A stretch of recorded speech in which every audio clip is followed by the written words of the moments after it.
Hi, good evening. I'm Caitlin Mansfield, and welcome to All Things Parenting. Tonight, we're going to talk a little bit about parenting without punishment. I want to take a second and can you imagine having a child or children that are emotionally regulated, highly resilient, able to tolerate discomfort, communicate effectively and consistently, and honor boundaries that are set? I want to tell you that all of that is possible without punishment. So, there are really four types of parenting styles that are traditionally researched today. And it's authoritative, authoritarian, there's a permissive parenting style, and lastly, there's a neglectful parenting style.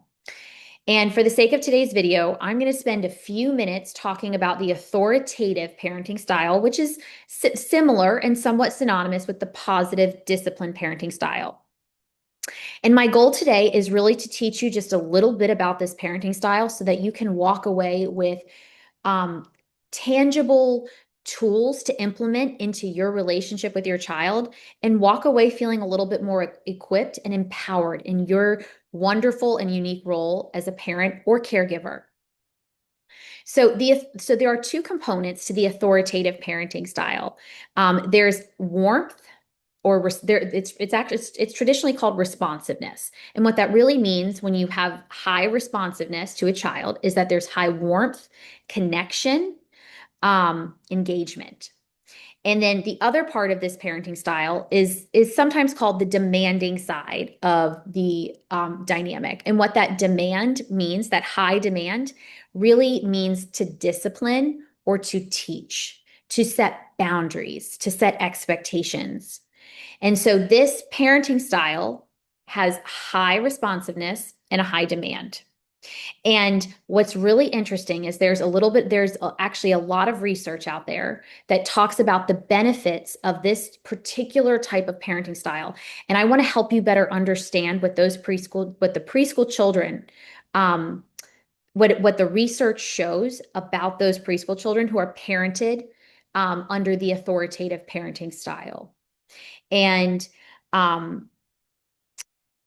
I really want this to be simple, and I want this to be a message that is received in a way that feels like it makes sense to you and you can walk away with it and you can walk away with a good understanding. So if any of this, what I'm about to say, if any of this makes you feel like, I'm not exactly sure what she said, please leave me a note in the comments and I'd love to get back to you and help you better understand this.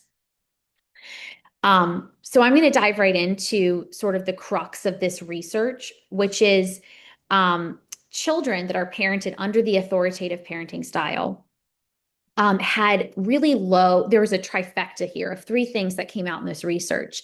And the first one is called externalizing factors or externalizing behavior. And what that really means is that's how the child sort of manifests their internal feelings into the environment. And in this case, it's referencing bullying or being defiant, acting out, not following directions. And so the research is showing us that children who are parented under the authoritative, no punishment dynamic have the lowest externalizing factors. It also tells us that this same group of children has a low rate of internalizing factors. And what that means is that internalizing factors can be things like withdrawal or sadness or anxiety. And so these children have low rates of that. But what these children do have is a very high rate of pro-social behavior.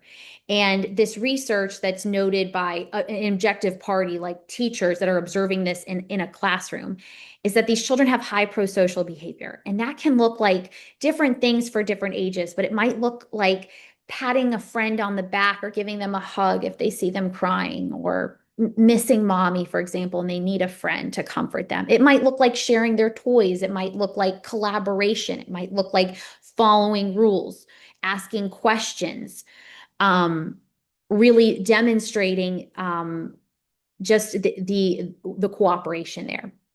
And so these children were studied in that capacity. And I think and I share this with you because I want you to know that all three of those components are most likely under the parenting dynamic of high responsiveness and high demand. And the beautiful thing about both of those elements is that there's no punishment involved. There's no threat. And what I do want to leave you with today is that it is never too late to communicate to your child that they are both loved and safe. And this parenting style clearly, I think, communicates to the child that they are both loved and they are both safe. And when your child gets to that place of knowing that they are loved and safe with their parent, with their caregiver, that is the basis for just their emotional, their social emotional development to really bloom. And so I want to just encourage you today, no matter what you're doing, it's never too late to start. And I'm so glad that you stopped by. Again, please leave me a comment in the video if there's anything that interested you or confused you. I look forward to hearing from you.